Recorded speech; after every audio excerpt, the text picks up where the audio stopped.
Fala galera, beleza? Aqui é o Perenha do Perenha Cash. Hoje um episódio muito legal, com um papo top. Hoje eu tô com meu amigo aqui, Quilila, que vai conversando junto, né? E vamos entrevistar o Marcos Harter. Marcos Harter. Como é que vai, Marcos? Beleza? Bem, prazer. Maravilha, maravilha. A gente vai saber muito sobre o seu trabalho, como você faz, da vida e muito mais, né? E tudo sobre cirurgias plásticas, ver o que as mulheres estão fazendo, né? Ele acho que eu acho que é um dos que mais faz cirurgias plásticas, se não me engano, assim, no estado, né? Ah, do estado com certeza, mas talvez entre um dos que mais façam no país também, né? Em função dos projetos, né? A gente tem muita procura e, inclusive, Sorriso vem se tornando, sem saber, um polo de cirurgia plástica, né? Inclusive, nós temos uma casa de pós-operatório lá para receber essas pacientes e cuidar delas no pós-operatório. Então, nossa, que legal! Sim, porque, na verdade, tudo começou com o projeto Silicone, né? Que é um projeto que entrega uma cirurgia idônea, né? Com um valor acessível. Isso começou em janeiro de 2019. E com o tempo eu fui vendo que era possível, né, a gente desenvolver projetos em outras áreas, desde que eu tivesse uma equipe treinada, né? Então isso acabou se estendendo para inclusão de prótese com mastopexia, abdominoplastia, que são cirurgias maiores com costura, e não é tão simples como o silicone, assim, que você pode vir para Sorriso, realizar a cirurgia e em 2 dias voltar para casa, seja de avião ou de carro. Já a mastopexia, essa retirada do excesso de pele da mama, e a abdominoplastia, a gente precisa de um repouso, né? A gente precisa de uma casa de pós-operatório, uma enfermeira para dar banho, para ajudar a tirar a cinta, colocar a cinta, fazer as drenagens, ajudar a tomar banho. Então essa casa aí tem sido um sucesso lá em Sorriso, né? E tem trazido cada vez mais pacientes para nós operar. Que legal. Marcos, agora vamos lá. Hoje, o que as mulheres mais procuram? Qual é o tipo de cirurgia mais procurado por elas? Eu diria que dá para diferenciar epidemiologicamente pela idade, né? A lipoaspiração é muito procurada, né? Por mulheres jovens, né? E as mulheres procuram cirurgia demais, assim, mas principalmente contorno corporal, eu acredito. Prótese de mama, existe até uma forma sindrômica de tratar, né? Porque os americanos nominaram o Mommy Makeover, né? Makeover, tudo junto, significa reforma da mamãe, né? E realmente, sindromicamente, depois que a mulher passa por uma gestação, nem precisa ser por várias, basta uma onde ela ultrapassou os 12 quilos favoráveis, né? Indicados pela Organização Mundial da Saúde, essa mulher vai ter algumas sequelas, né? Umas sobras de pele, tanto na mama quanto no abdômen, né? O abdômen, além da sobra de pele da pochete, vai ter a diástase, né? Que é o afastamento dos músculos retos abdominais. Isso a gente corrige também na cirurgia de abdominoplastia. E retiramos o excesso de pele, né? Geralmente essa porção, uma ressecção elíptica de pele no abdômen inferior, abaixo do umbigo. E na mama a gente faz a inclusão de prótese, geralmente submuscular, né, para fazer a mastopexia. Essas são cirurgias já consagradas, né, mas a gente tem trabalhado com algumas questões graças às novas tecnologias que têm surgido, né, principalmente na lipoaspiração, né. A lipoaspiração hoje, ela tem mudado muito graças às tecnologias vibratórias, né. Hoje a gente consegue retirar muito mais gordura, causando menos dano tecidual e também menos sangramento, né? Então, antigamente a gente retirava 1 litro de gordura por hora, né? Hoje a gente consegue até 3, 4 litros em 1 hora. Então, encurtou o tempo cirúrgico, né? E, obviamente, no momento em que nós conseguimos retirar mais gordura, teoricamente vai sobrar mais pele. E, paralelamente ao surgimento dessas tecnologias vibratórias, surgiram também tecnologias de retração de pele. Renuvium, Argoplasma, Delight, né? Então, nós adquirimos um laser e começamos a trabalhar aquilo que todos os cirurgiões trabalham, né? A retração de pele do abdômen no pós-lipoaspiração. Mas, aí vem uma grande novidade, né? De tanto colocar a prótese de mama, a gente chegou na cifra de 5 mil pares colocados aí nos últimos 5 anos. Nós identificamos um tipo de paciente com uma classificação chamada pseudopitose, né? Pitose significa a queda de alguma estrutura, né? Então, existe a blefaropitose, que é a queda da pálpebra, e existe a pitose mamária, que é a queda da mama. Aquelas mulheres que têm a pitose mamária clássica, cuja areola passou da linha do sulco inframamário, essas mulheres vão ter que tirar a pele, né? Mas existe uma mulher, né, nesse espectro entre um peito reto até um peito caído, uma mulher que está numa posição intermediária, onde a gente chama de pseudopitose. De tanto colocar prótese, eu identifiquei que essas pacientes, o que o corpo delas precisava para a mama terminar de cair era justamente um peso, e era a prótese, né? E a gente teve uma taxa de retorno não tão alta, mas o pouco que voltou foram pacientes bem incomodados, né? E a partir daí, eu acho que no mundo inteiro, toda necessidade, né, a necessidade está aí para todo mundo, mas não é todo mundo que pensa em como resolver, né? E aí, com o laser na mão, a princípio indicado para o abdômen, nós começamos a utilizar o laser na mama, né? E a gente vem tendo ótimos resultados, né? Inclusive eu venho escrevendo um artigo científico, né? Eu não posso inventar as coisas da minha cabeça, mas a gente vem escrevendo um artigo científico, um trabalho de campo, juntamente com os alunos da Faculdade Atenas, lá de Sorriso, né? Que é a utilização do laser, né, diodo 980, subcutâneo, né, antes da colocação da prótese, né? Então a gente, muitas pacientes ali com a pseudopitose que eram encaminhadas para mastopexia, uma cirurgia mais demorada, mais cara, com pós-operatório mais difícil, nós estamos conseguindo realocar elas apenas na inclusão. Essa é uma das novidades que a gente tem na atualidade. Mas, enfim, falar sobre o que as mulheres mais procuram, elas procuram tudo, né? É mais da idade, né? Mulheres jovens procuram mama, né? Fazer alguma coisa na mama, ou botar uma prótese, ou diminuir porque é muito grande, ou botar uma prótese e tirar a pele. No abdômen, elas estão basicamente entre abdominoplastia, mini abdômen e as lipoaspirações, né? A lipoaspiração está muito em voga atualmente, porque muitos que precisavam de um mini abdômen, em analogia àquelas que tinham a pseudopitose, né, aquela mama mais ou menos, o abdômen mais ou menos de pele, ele não vai mais para o mini abdômen, ele pode vir para lipoaspiração com laser.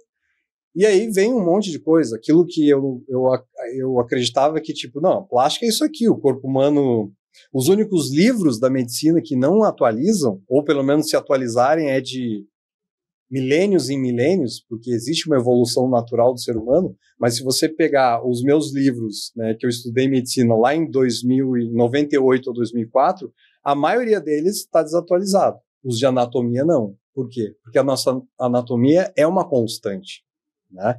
Então, as técnicas cirúrgicas, a princípio, parecem... A gente tem a impressão que vai estabilizar. Não, lipo é isso aqui, abdômen é isso aqui. Mas não. Quando surgem essas tecnologias de retração, começa a abrir outros caminhos. Vou te dar um exemplo. O paciente teve um filho, tem um pouquinho de pele. Antigamente, se encaminhava ela para um mini abdômen.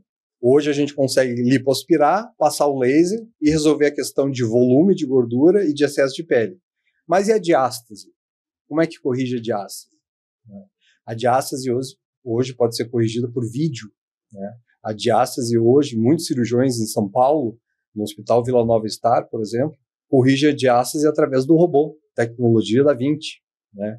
Através de 2 incisões ali na altura do pubis, é feito um descolamento pequeno, né? Um túnel até o chifoide. E de lá o cirurgião vem fazendo uma costura endoscópica, né? Sem aquele corte clássico da abdominoplastia, que vai de espinha ilíaca anterior à espinha ilíaca anterior. Ou de anca a anca. Uhum.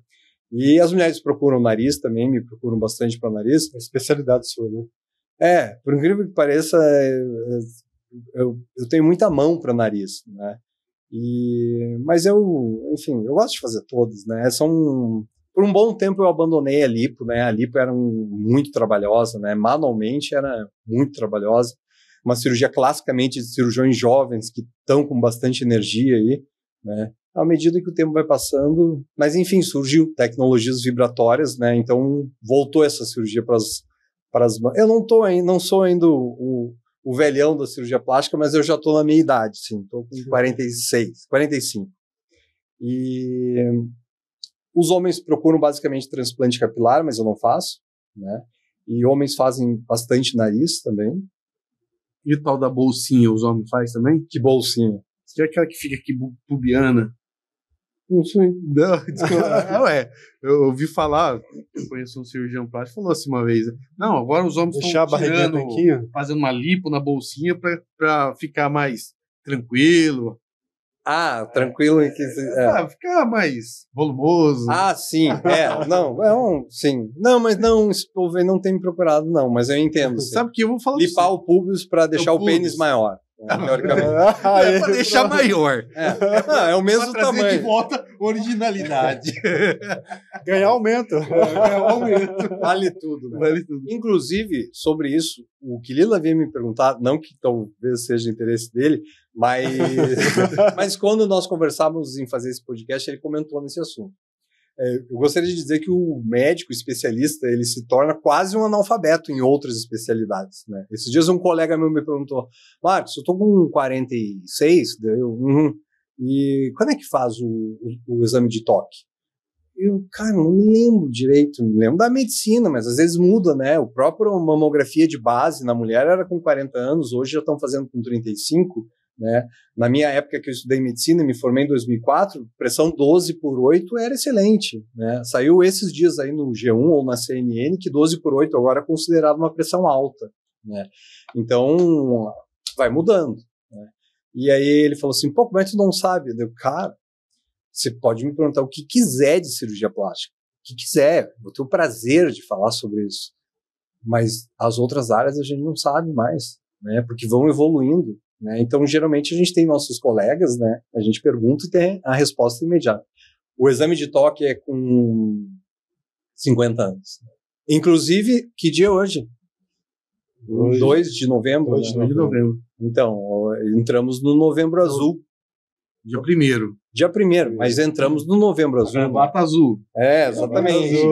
Saímos já bem preparado. Saímos do Outubro Rosa, entramos no Novembro Azul. É importante isso.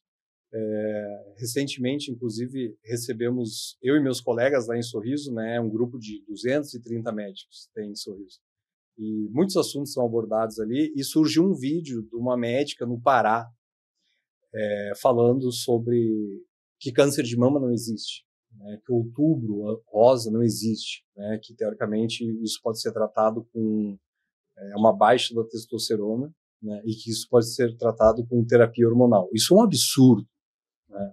Nós médicos, imagina, a gente fica pasmo ouvir isso, né, na atualidade. Né? O câncer de mama existe, é consagrado, tem muito estudo, né, mas eu até achei que era algo de inteligência artificial. Felizmente, no outro dia já apareceu uma chamada ali do Conselho Regional de Medicina do Pará, né, autuando, né, dando uma notificação para essa médica.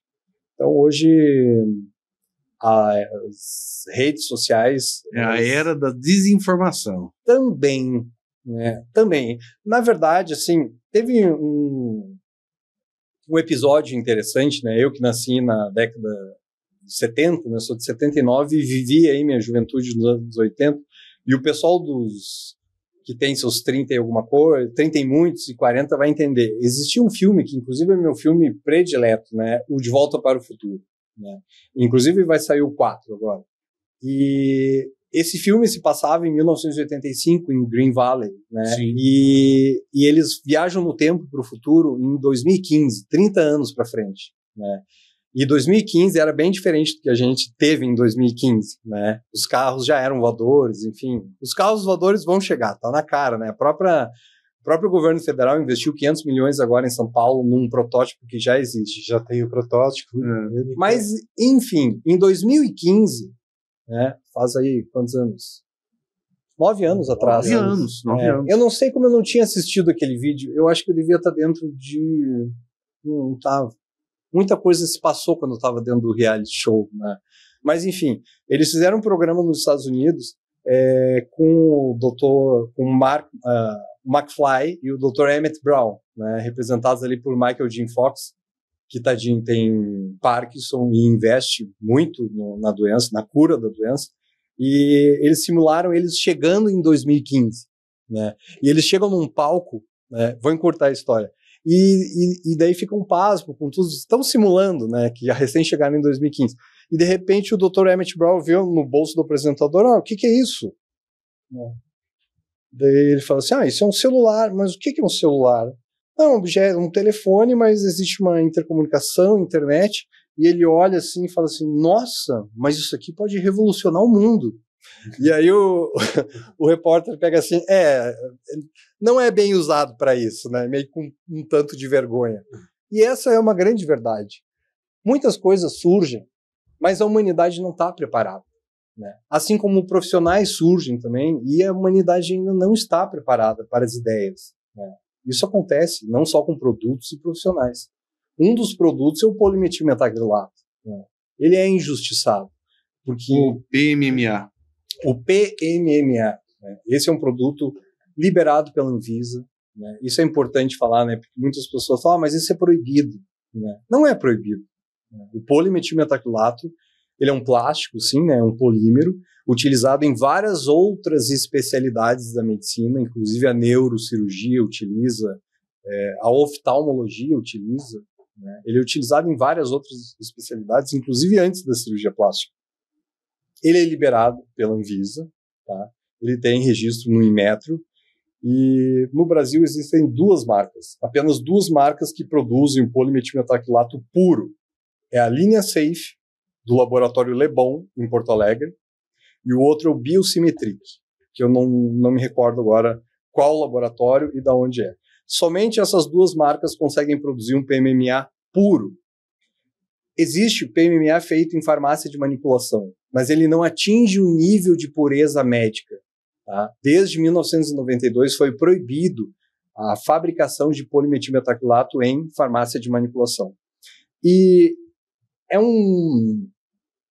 Mas eu vou explicar, né? Na medicina as coisas não são tão simples assim, né? Eu me lembro que alguns anos atrás eu ia no programa da Luciana Gimenez e ela me pedia respostas dicotômicas, né? Por exemplo, o que é melhor, por cima ou por baixo do músculo? Né? Uhum. E na época eu dei uma resposta, eu não daria hoje, mas eu sei que é a melhor resposta. Quando uma técnica se sobrepõe à outra em todos os quesitos, a outra se torna obsoleta, né? Por que até hoje a técnica submuscular ou a técnica supramuscular ou subglandular, que é a mesma coisa, se você está embaixo da glândula, você está em cima do músculo. Então, subglandular ou embaixo do músculo, submuscular. Por que se usa as duas?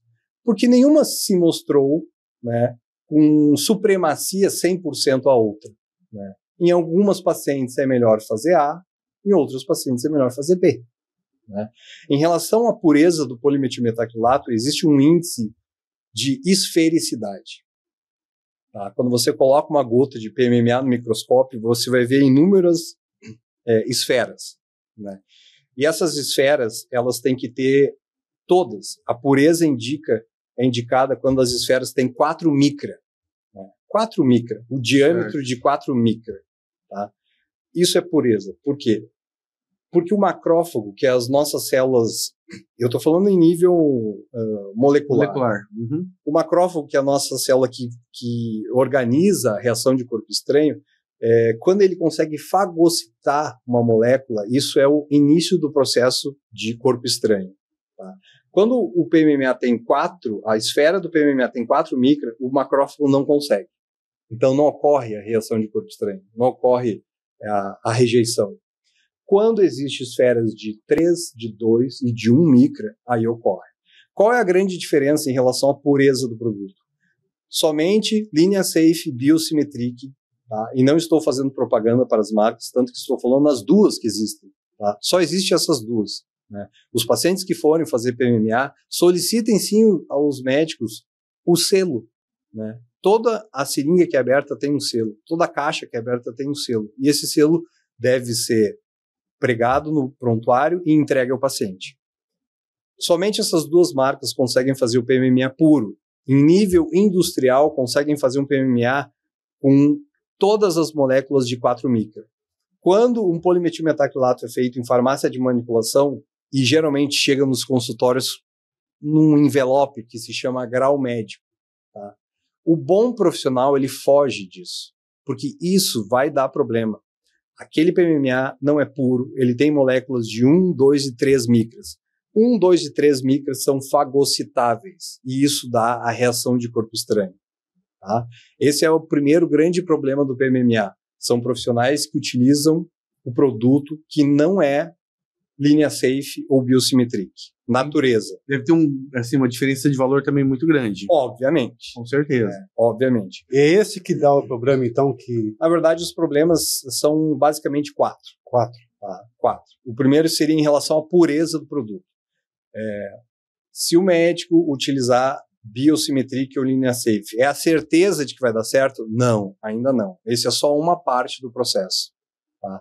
O polimetilmetacrilato foi feito para aplicação restrita intramuscular ou perióssea. Tá? Ele pode ser aplicado somente justa óssea, né, bem em cima do osso, tanto que as harmonizações faciais, estéticas, ou até reconstruções de membros ósseas são realizadas com a aplicação do produto muito próximo ao osso. E também pode se utilizar dentro do músculo. No subcutâneo, dentro da gordura, jamais. Tá? Não se usa polimetilmetacrilato no subcutâneo, logo abaixo da pele, porque ele gera, sim, uma geração de corpo estranho, mesmo puro. Gera uma reação de corpo estranho com acúmulo de cálcio, e aí faz um granuloma. Tá? Então, o PMMA tem que ser puro, tem que ser sempre aplicado dentro do músculo, tem que ser sempre aplicado com uma microcânula. Tá? O que é uma microcânula? No que ela se diferencia de uma agulha? A microcânula tem a ponta romba, né? Ela tem um furinho na lateral. Primeiro você fura a pele com uma agulha, bota essa agulha fora, e através desse orifício que você fez na pele, você entra com a microcânula. Você entende a diferença? A ponta da microcânula é romba. Qual é a repercussão disso, anatomicamente falando? Uma microcânula com a ponta romba, ela nunca vai canular um vaso sanguíneo, seja ele artéria ou veia. Né? Você nunca vai conseguir jogar o produto, e não precisa ser só PMMA. Pode ser ácido hialurônico, pode ser hidroxiapatita, pode ser qualquer coisa, inclusive sangue. Né? As pessoas que fazem terapia, tiram o sangue do paciente, centrifugam esse sangue e às vezes injetam de novo dentro do paciente. Se você injetar sangue dentro do vaso que tem sangue, você faz um êmbolo de sangue. Né? Os episódios, o infarto agudo do miocárdio, o que é na verdade? É um trombo. A formação, o sangue que é líquido se transforma em algo sólido e entope uma veia. Isso acontece no coração, isso acontece no cérebro, isso acontece no intestino. Então, não é o PMMA, é qualquer produto que você entupa o trânsito, né, da artéria ou da veia. Então, com uma microcânula, jamais você vai conseguir jogar qualquer produto dentro do vaso. Tá? E, obviamente, microcânula é muito mais caro que uma agulha. Né? Enquanto uma agulha custa 0,3 centavos, uma microcânula custa R$170. Né? E é por isso que eu defendo muito que a mão do profissional deve ser treinada e que os procedimentos devem ser realizados por quem tem formação. Porque quem não tem formação não vai ter medo. Né? Eu, para me tornar cirurgião plástico, comecei lá em 98. Né? Em 2004, 6 anos depois, me formei médico. Depois entrei para cirurgia geral, 2 anos de cirurgia geral. Levei 1 ano estudando para entrar na residência de cirurgia geral. 2 anos de cirurgia geral. Estudando, entrei na plástica. 3 anos na plástica. Né? Tudo começou em 98, terminei em 2011. Né? Sou cirurgião plástico de 2011 até hoje. Tem 13 anos. Né? E a gente segue aprendendo. Né? Segue indo em congresso, segue tendo experiências, né? Experiências positivas, né? Experiências controladas com os pacientes, entendendo, estudando. E aí, de repente, a gente vê pessoas que não tiveram formação médica, né, que existe uma invasão séria hoje da área da cirurgia plástica, né? Da estética em especial. Né? Você não vai ver outras especialidades reclamando da invasão de dentistas, de biomédicos, você não vai ver isso.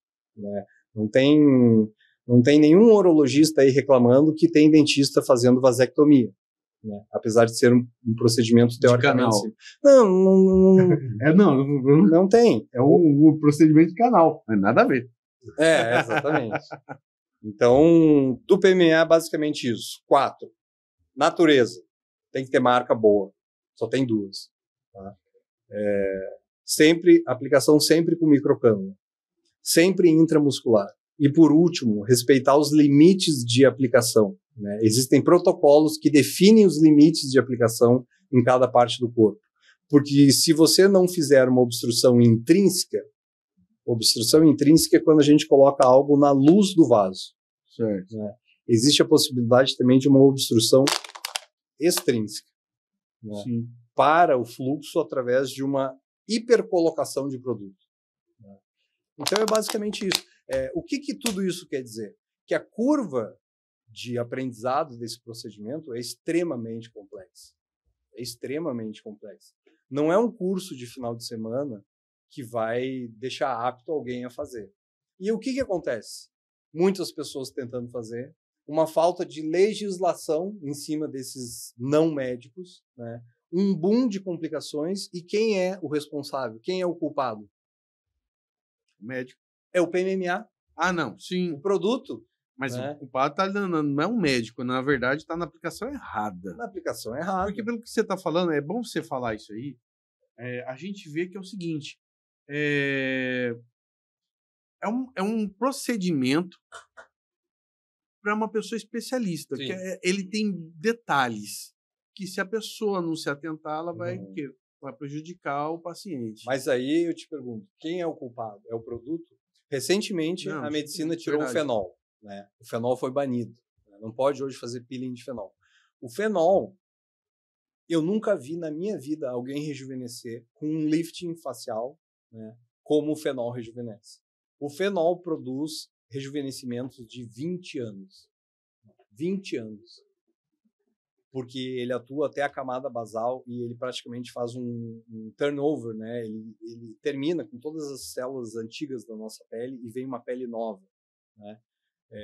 Entretanto, a curva de aprendizado é altamente complexa. Né? Quando eu terminei a cirurgia plástica em 2011, eu fiz o curso com o Dr. Kakovitz, em São Paulo, e um curso teórico excelente. E na hora da prática não tinha o hands-on. Né? Ele simplesmente fez fenol ali em umas 3, 4 pacientes e nós só vimos. Né? Inclusive, muitos médicos filmaram.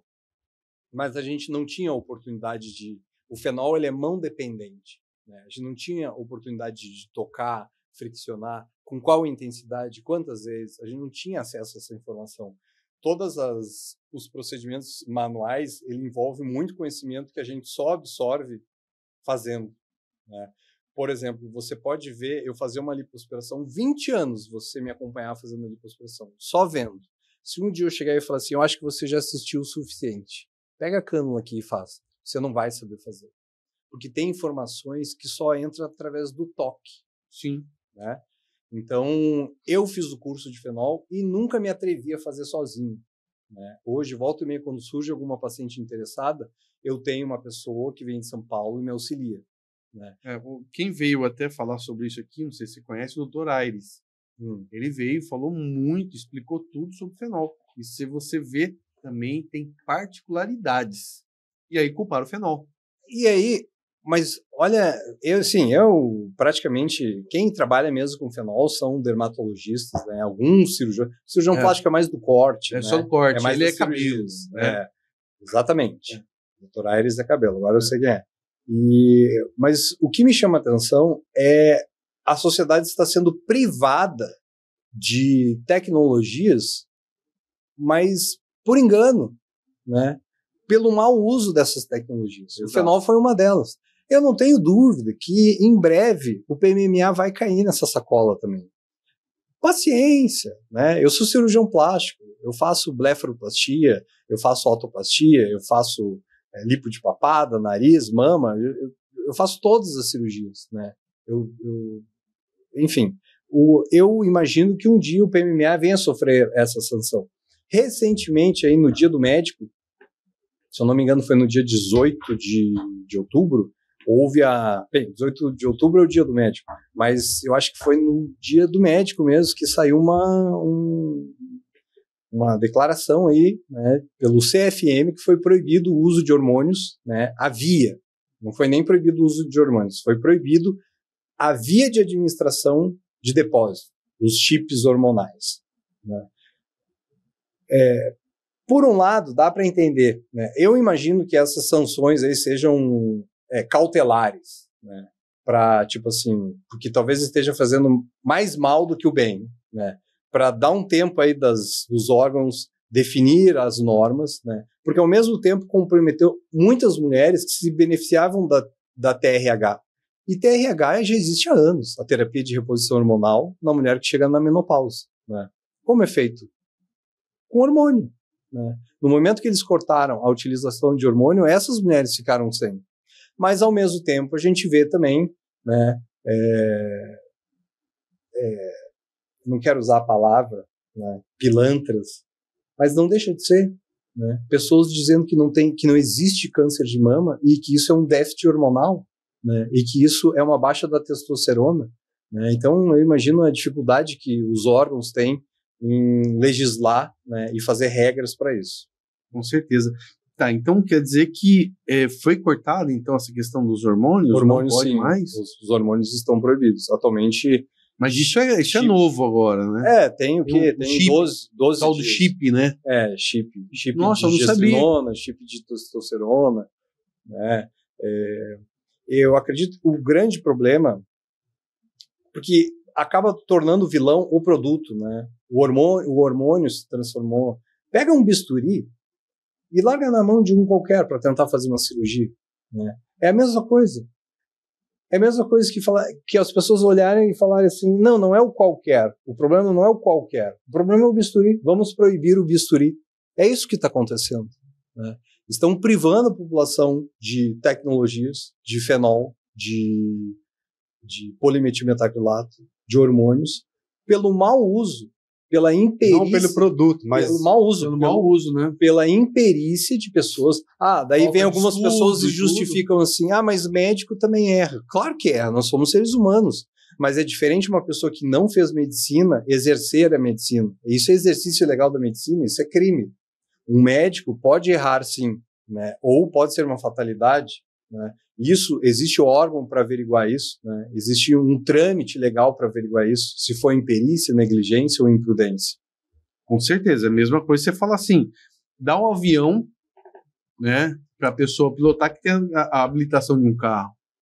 Mas aí o avião cai e vamos proibir o avião. Vamos proibir o avião. Não, tá errado. Agora vamos lá.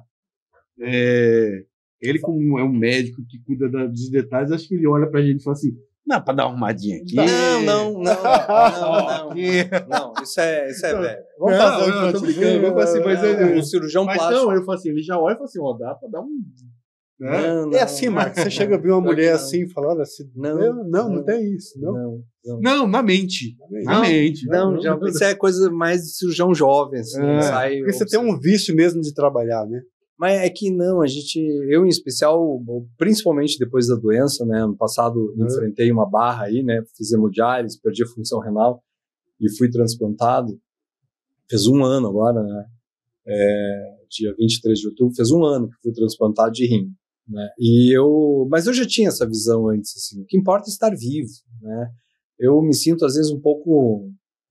Paradoxalmente... A cabeça muda bastante, claro. Muda com tudo, né? Reduzir o número de cirurgia que você fazia bastante. Não, eu faço. Eu gosto. Faço. Tá vendo? Muitas pessoas me questionaram isso.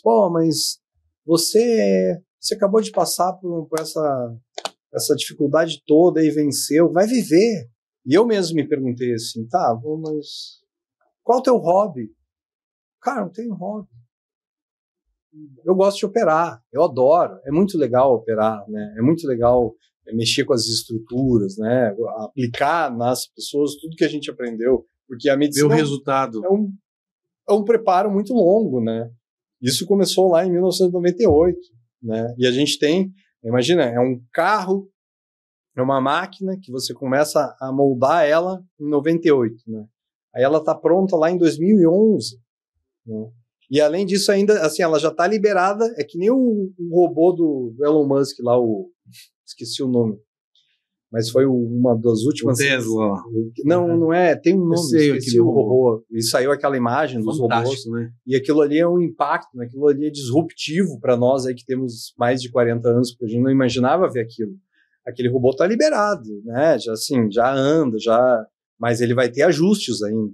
Né? Teve um até que tropeçou num tapete, quase caiu, né? Ele vai ter ajustes e ele vai ficar inteligente, enfim, acontece, nós somos uma máquina, inclusive mais perfeitas que o robô. E aí, de repente, você se forma em 2011 e vem fazendo, é o treino, né? Eu acho até uma lástima a gente morrer, né? E ir embora com tanto conhecimento. Eu gosto muito de operar, acho muito legal. Inclusive, durante a doença, era um momento que eu esquecia que eu estava doente. Né? Tanto que eu fazia hemodiálise em Sinop, das 7 à meia-noite, aí voltava para Sorriso, às 2 horas da manhã começava a operar e terminava às 8. Né? Foi um ano bem difícil, Mantive minhas contas em dia, né? Mantive todas as minhas funcionárias, não deixei de pagar ninguém. Né? E eu não via uma luz no fim do túnel, né? Porque isso, às vezes, quando alguém fala assim, você vai enfrentar isso aqui é por 9 meses. É diferente de, você vai enfrentar isso aqui até quando? Não sei. Você está na lista do transplante, pode demorar meses, pode demorar 9 anos, pode demorar 15 anos, você pode morrer antes. Né? E, de repente, uma paciente me doou o rim. Né? Então, com certeza, eu passei por muitas modificações de pensamentos. Continuei operando porque eu fiz um exame de consciência e é o que eu realmente gosto. Né? Eu gosto de cuidar das pessoas, foi por isso que eu fiz medicina. Mas eu não fico nessa coisa assim de... Eu acho que... Tudo é fase, né, Marcos? Sim, também. Mas, por exemplo... Você vai falar da fase BBB também? Pode falar, essa é antiga. Antes de você falar nessa fase, nós começamos no assunto e acabou não terminando. Né? Aumento, entendeu? Aqui em Cuiabá está numa fase de muitas pessoas procurando um médico, que ele até é amigo meu, diz que o povo está procurando ele para ele fazer aumento de pênis. Aumento do pênis, sim. Existe? Existe. Aí. Sério? Existe. Eu não tenho colegas cirurgiões plásticos que me lembre agora, né? Mas é uma área que está sendo mais abordada pelos urologistas, né? E é possível, sim, né? Principalmente o aumento do diâmetro, tá? Através de preenchimentos. Eles geralmente utilizam ácido hialurônico, né? Que é um preenchidor legal, né? Não sou contra o ácido hialurônico. Entretanto, ele tem um valor elevado, né? 1 ml de ácido hialurônico custa em torno de R$750, né? Ao contrário de 1 ml de PMMA, que custa R$23. Mas e botar meio litro num pinto? O cara fica pobre. Na verdade, os preenchimentos de grande monta, né, por exemplo, glúteo, né, em que geralmente a gente se aplica 150, 180 ml em cada lado, totalizando entre 300 a 360 ml. Nossa, é muita coisa. Aí torna-se praticamente impossível fazer com um produto tão caro. Né? E principalmente por quê? Porque o ácido hialurônico a gente sabe que ele vai sumir entre 6 a 9 meses da aplicação. Né? Então você aplica ele e aí depois ele vai embora, ele vai sendo absorvido. O ácido hialurônico ele é um preenchedor que se presta à substituição de tecidos moles. Né? A gente não usa PMMA, por exemplo, para preencher tecidos moles na face. Né? A gente usa PMMA, por exemplo, para fazer o remodelamento ósseo da face. Inicialmente, lá por 2008, o PMMA foi primeiramente liberado para aplicação em pacientes com HIV positivo, né, que sofriam da lipodistrofia corporal. Né. A lipodistrofia corporal nada mais é do que uma alteração no metabolismo das gorduras corporais. E isso não acontecia pelo vírus em si, mas acontecia por um dos elementos, né, uma das drogas do coquetel, os inibidores da protease, que tinha o nome de histocrin. Né? A doença foi controlada, né? Hoje só morre de HIV quem realmente não se cuida, né? Quem realmente não faz o tratamento. A doença foi controlada através de drogas, né, do coquetel, mas restou o estigma, né? Porque as pessoas utilizam esse coquetel e tinham uma lipodistrofia, que significava esteticamente o quê? Uma cara, né, uma face que ficava sugada, né, e uma distribuição de gordura anômala no corpo, né, acumulava muita gordura no tronco, né, e membros superiores e membros inferiores, braços e pernas ficam bem fininhos, né, inclusive muitas vezes surge uma giba, né, não a giba nasal, né, mas sim uma giba na região posterior do pescoço, né, uma giba cervical posterior, um acúmulo de gordura, né. E eu me lembro que eu estava no Rio de Janeiro, estava começando a cirurgia plástica, e atendia, né, no CPN, Centro Previdenciário de Niterói, pelo SUS, o governo liberava 30 ml de polimetilmetacrilato para a gente fazer a face desses pacientes. E era muito interessante ver esses pacientes sendo reinseridos à sociedade, né? E esse é um grande sentido da plástica, né? Reinserir à sociedade as pessoas que eram proscritas a ela, né? Algumas pessoas se tornam proscritas à sociedade. E hoje nós vivemos num mundo extremamente inclusivo, né? Hoje toda clínica, todo lugar tem que ter um acesso para cadeirante, né? Hoje as calçadas têm que ter o braille ali, não é o braille, mas aquela sinalização para cego. E por que um paciente HIV positivo tem que andar com o rosto assim? E aí surgiu um produto, né? Surgiu um produto, foi liberado inicialmente para eles, porque eles não fazem reação de corpo estranho, né? Eles não fazem, porque a síndrome da imunodeficiência adquirida, né, não deixava com que eles tivessem um sistema autoimune tão forte para fazer reação de corpo estranho.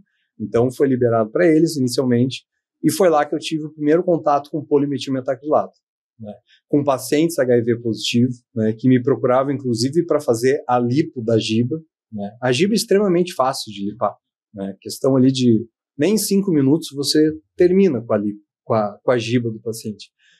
E eu me interessei nisso, eu vi um sentido não tão tolo, não tão fútil da cirurgia plástica. Sim. Porque esses dias mesmo eu me confessei a uma paciente, eu acho, me sinto um pouco infeliz na cirurgia plástica. Isso prova que muitas pessoas me olham e falam, nossa, que legal deve ser, né? Uma profissão que tem remuneração, mas todas as profissões têm o seu lado ruim, né? E eu vejo muitas pessoas procurando não só por uma questão de autoestima, que seria o ideal, né? As pessoas buscam muito cirurgia plástica para competir, né? Para esfregar na cara dos outros, né? Por traumas passados, né? Então isso é um peso, assim. Eu gosto de conversar bastante com os pacientes e por isso que eu me desliguei um pouco dessas questões, não só por ser cirurgião plástico, mas por entender também que eu estou envelhecendo, né?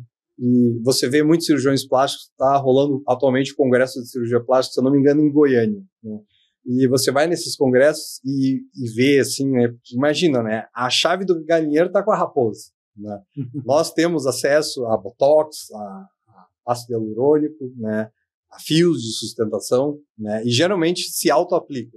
Então você vai num congresso de cirurgia plástica e vê todo o pessoal assim, né? Com 40 anos e já estão tudo assim. Eu mesmo estou com botox e eu procuro colocar menos, né? Eu acho que as rugas fazem parte, né? Pelo menos para mim, né? Então eu não fico nessa noia assim. A gente tem que partir, o paciente é que nem o psicólogo. Quando você vai no psicólogo, ele pergunta, você está aqui porque você quer ou porque alguém quer que você esteja aqui? Sim. Essa pergunta é muito importante, porque vai dar certo ou não a terapia se a pessoa quer, se a pessoa já entendeu. Esse é o primeiro passo para a pessoa se ajudar, se ela já entendeu que ela tem um problema. Então, na cirurgia plástica, a gente não fica, você tem que fazer, não vai morrer se o nariz está feio, não vai morrer se a pálpebra está caída. Tudo, na verdade, é da pessoa, né? Então, se a pessoa se aceita, ela não vai mexer, mas a pessoa que precisa daquela modificada para que a cabeça dela trabalhe melhor, porque ela também tenha aquela autoestima melhorada. Isso na verdade, é importante. Exatamente, é um espectro. Isso é importante. O cirurgião deve medir até quando é só uma... mas é uma autoestima, né, que ela quer melhorar, e melhora. Melhora. É impressionante. Muito, né? Melhora muito, né? A gente vê muitas pessoas... Existe uma diferenciação entre a queixa principal e o estímulo iatrotrópico, né? Iatro, né, em latim, é médico, e o tropismo significa crescer em direção a, né? Então, o estímulo iatrotrópico é o que de fato fez essa pessoa vir ao médico. E a queixa principal é o que ela te fala. Em geral, a queixa principal e o estímulo iatrotrópico batem em todas as outras especialidades que lidam com doença. Por que você veio aqui? Ah, eu venho aqui porque eu tô com dor no estômago. Tá, fala sério. O que você veio aqui? Ué, tô com dor no estômago. Né? Na cirurgia plástica, por que você veio aqui? Ah, o meu nariz tem esse caroço aqui, eu queria botar silicone, eu tô com barriga. E é interessante a gente saber se realmente é isso, ou se ela não está buscando resolver um problema de software através do hardware, né? Porque geralmente, quando existe uma dissidência muito grande entre queixa principal e estímulo iatrotrópico, você vai ter problemas com esse paciente no pós. Você pode fazer um resultado de livro, um resultado de Leonardo da Vinci, mas essa pessoa ela vai ficar insatisfeita, né? Mas isso a gente vai aprendendo com o tempo, né? Na especialidade de cirurgia plástica, na residência médica em cirurgia plástica, nos é ensinado basicamente as técnicas, né? Uma revisão da anatomia, deveria ter uma disciplina de psiquiatria junto com as residências de cirurgia plástica, mas isso a gente vai aprendendo com o passar do tempo. Legal, ótimo. É bom saber que existe, né, a pessoa que vai lá conversar, trocar ideia, tirar, né, às vezes até uma paranoia, né, do que a pessoa vive nisso aí, né, porque querendo ou não, essa mudança do nosso corporal nossa, ela também, como você falou, é importante. Às vezes a pessoa fala, eu preciso disso porque eu vou me sentir melhor, e às vezes a pessoa melhora mesmo como pessoa, como trabalho, com tudo, e vai, porque é a mesma coisa que eu falo, eu nunca fiz. Mas quando você vai, eu gosto muito de carro. Quando eu compro um carro novo, fico todo animado. Eu quero fazer, algo diferente, entendeu? Aquilo provoca uma liberação de endorfina. Exatamente. Mas geralmente dura 3 meses, né? Do carro eu já sei que dura 3 meses. 3 meses. 3 meses o carro já não é mais aquele cheiro. Mas 3 meses já fica legal. Claro, mas a cirurgia plástica também vicia. Assim como quem faz tatuagem, eu não tenho nenhuma, mas não para mais, né? Não para mais. Porque faz e deve ficar aquela sensação de, tá aqui, ó, cabe outra braço, aqui. Nossa, que legal. Tem outra aqui, né? Aí passa aquela vontade, vou botar outra, né? Deve ser isso, né? O ser humano vive uma eterna busca de endorfina. É verdade, é verdade. Agora vamos falar do que você já passou na sua vida, do BBB. Nossa, eu passei tanta Fazenda. coisa. Fazenda. Mas assim, o que te levou? Você falou assim, pô, eu vou. O que mexeu na sua cabeça ali no momento? Olha, eu estava aqui no Mato Grosso já, né? Eu estava em Sorriso e não sei, foi uma coisa muito paroxística, assim, né? Eu estava assistindo TV, Rede Globo, e apareceu o Pedro Bial, né? Falando que estavam abertas as inscrições. Aí você foi lá e fez a sua. Fui lá, entrei, né? Direitinho, levantei do sofá, sentei na mesa, liguei o computador, um baita de um questionário, né? E fui respondendo, assim, sem pensar muito, assim. Fui respondendo. Isso daí deve ter sido em 2015, em algum momento em 2015. Aí veio o Big Brother 2016, né? Mas eu havia sido chamado para uma seleção, né? Inclusive foi aqui em Cuiabá, foi no Hotel Deville. Eu vim de Sorriso e quando eu cheguei no Deville, eu vi que tinha uma fila, né? Era cedo, assim, era 7 horas da manhã, parecia uma fila de saída de balada, assim, sabe? Eu me lembro porque, como teve um cowboy aí que ganhou uma terceira, alguma edição ganhou um cowboy, né? Então tinha muito cowboy, ainda mais aqui no Mato Grosso, né? Cowboy, cinturão, mulherada tudo maquiada. Eu ainda pensei, né? Mas estacionei e fui pra fila, né? E realmente a entrevista foi interessante, né? Por um bom momento a gente ficou num salão, assim, conversando. E eu notei, assim, eles se interessaram na conversa, né? Na entrevista, ali, nas ideias, né? Houve um interesse. Você nota, assim, movimentos, né? Olhos, né? Você é bom vendedor. Já percebi. Talvez sim. Mas aquele ano eu não entrei. Não entrei, acabei não entrando. E aí no outro ano eles me chamaram, né? E aí, Marcos? como é que tá? Tô bem. Aí, vamos entrar esse ano? Eu, cara, bora. Aí fui, né? Na verdade é um portal, né? Algumas experiências na tua vida vão te colocar em caminhos que não tem volta, né? São irreversíveis e você vai viver aquela opção, né? Costumo fazer uma analogia da vida com um tipo de estudo, um delineamento científico, né? A vida é um caso, é um relato de caso, de N igual a 1. O N geralmente é o número de pacientes que tinha nesse trabalho. Então é um relato de caso com N igual a 1, sem o controle, né? Existem os estudos de caso controle. Você provavelmente teve várias opções, né? Não sei se você nasceu aqui em Cuiabá, não sei... Sou de Araçatuba. Araçatuba, e um dia veio uma proposta de vir para o Mato Grosso, né? E eu já sei o que você optou. E talvez em algum momento você deve se perguntar, e se eu tivesse ficado lá em Araçatuba? E você não sabe o que teria acontecido lá. E isso é legal e ruim. Eu acho mais legal do que ruim, porque poderia ter dado errado, né? Mas poderia ter dado muito certo, mais certo do que deu aqui. Mas eu não sei como teria sido se eu não tivesse entrado. Eu sei o que aconteceu depois que eu entrei, né? Hoje, assim, tive as minhas experiências políticas, né? Assim, inclusive conheci o Quilila. Em 2018 fui candidato a deputado federal, fiz uma votação boa até, 16.500 votos, mais ou menos. Depois tentei ir para vereador, lá em Sorriso. E depois, acho que em 2022, tentei para deputado federal de novo, mas nem não deu mais. Aí desisti.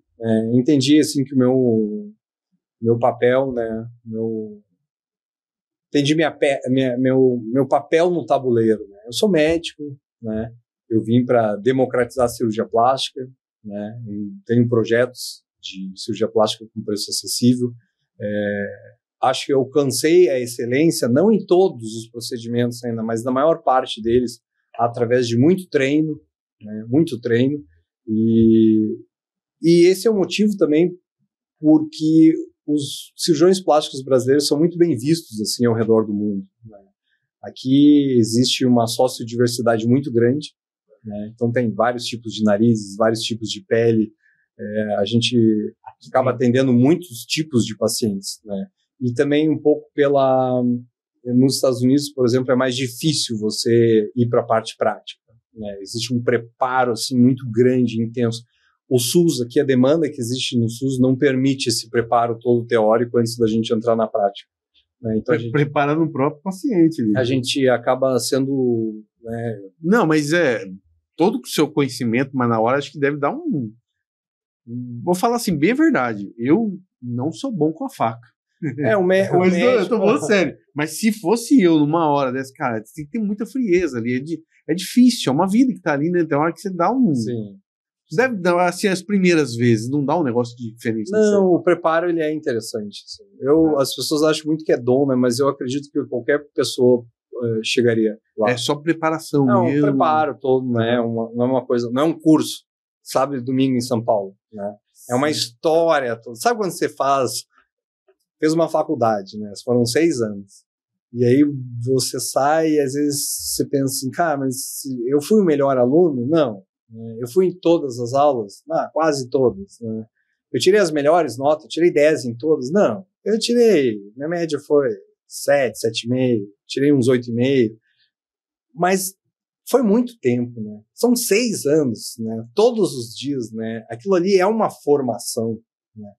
Existe muita compra de diploma, né? Eu fico pensando, cara, o que se passa na cabeça das pessoas? As pessoas acham que ter um diploma significa alguma coisa, né?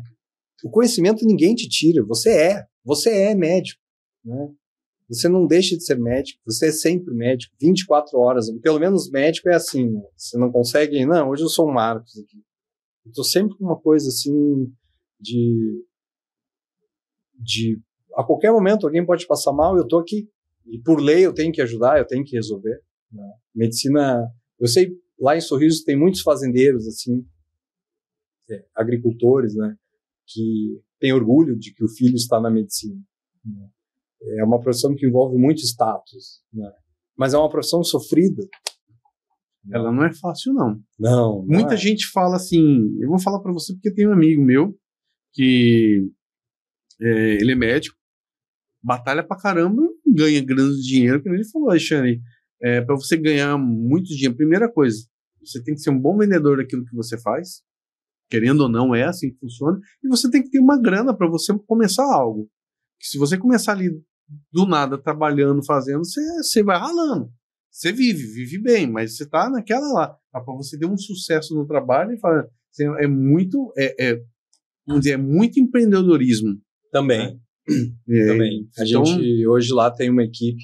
Inclusive, essa semana eu tive uma reunião com o pessoal e eu falei assim, foi assim, uma reunião mais para eu conhecer um pessoal ali da gestão do tráfego. E existe um mundo hoje que não existia, um mundo de profissões, né, relacionadas à internet, a esse mundo digital aí que surgiu, e que não tem nem faculdade para ser isso, né?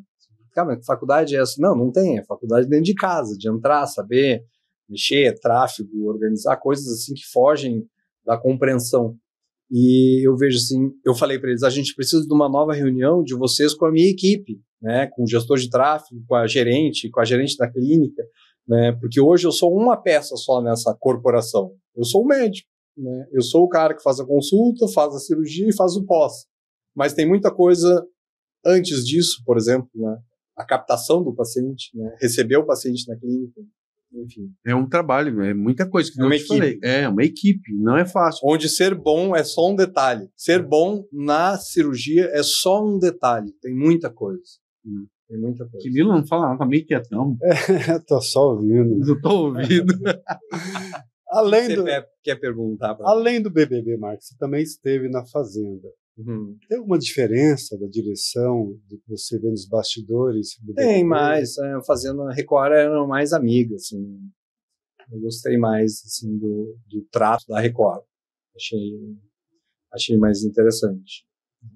É um programa também que não trabalha, apesar dos barracos, né, tem muito barraco lá, na Fazenda principalmente, mas eles não te levam ao extremo como o Big Brother leva, né?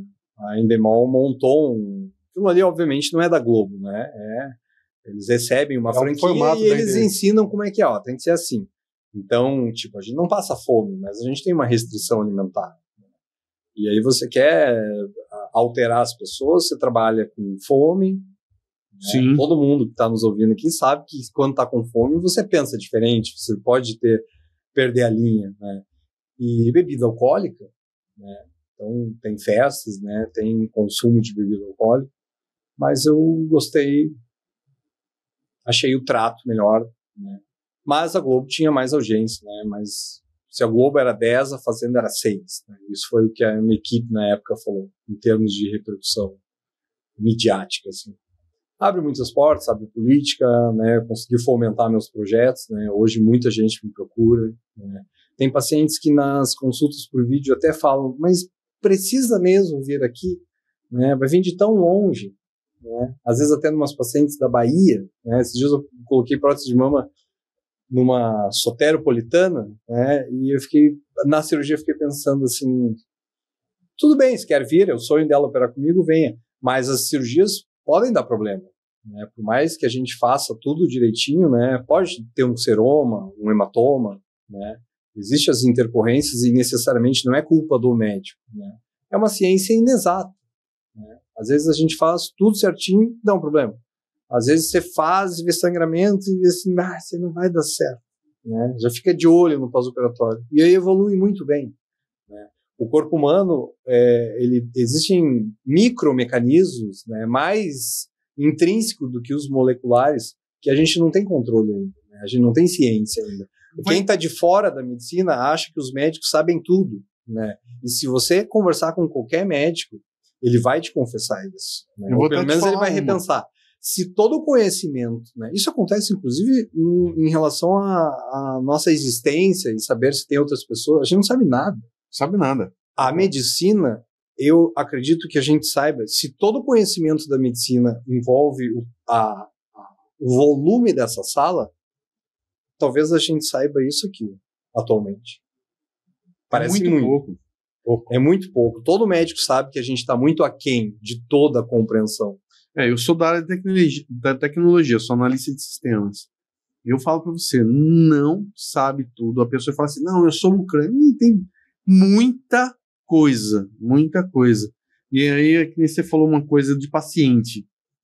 É até engraçado, né? Você vê na área de sistema, quando você faz um software, tudo para rodar numa empresa, depende muito da pessoa que está operando, é a pessoa, o dono da empresa. E quando você pegava aquela pessoa negativa e falava assim, não vai dar certo, não sei o quê, não dava certo. Então, quando você pegava aquela pessoa tranquila, tudo dava certo. E às vezes eu acho que o paciente também que tem aquela cabeça bem positiva, tudo dá certo, tudo vai bem. Aqui você pega o negativo. Sim, a gente não tem compreensão sobre isso. A pessoa negativa não é do mal, mas assim, Cara, acontece. Mas não há nada definido ainda do ponto de vista científico em relação a isso. Né? Mas melhora a pessoa positiva, claro. Mas e qual a explicação? Porque o médico quer saber a explicação. Né? A gente Energia, vibração quântica, mas não está bem definido isso. Né? A gente tem uma experiência empírica. Né? Uma pessoa negativa, a gente sabe que só acontece coisa ruim para ela. Né? E uma pessoa positiva, exatamente, atrai, mas a gente não tem a explicação ainda. Por isso que a gente está aquém. E por isso que aquela célebre frase do pensador, só sei que nada sei, tem muito sentido. Né? O tempo passa e ela continua muito atual. Marcos, eu quero agradecer a sua presença. Legal. Foi muito legal, acho que teve muito conteúdo bom para as pessoas. Acho que muita coisa que às vezes a pessoa precisa saber do que ela quer, o que ela precisa, até é importante, em qualquer lugar do mundo, ela pode assistir um vídeo desse. E eu falo para você, foi um prazer mesmo, gostei de te conhecer. Legal.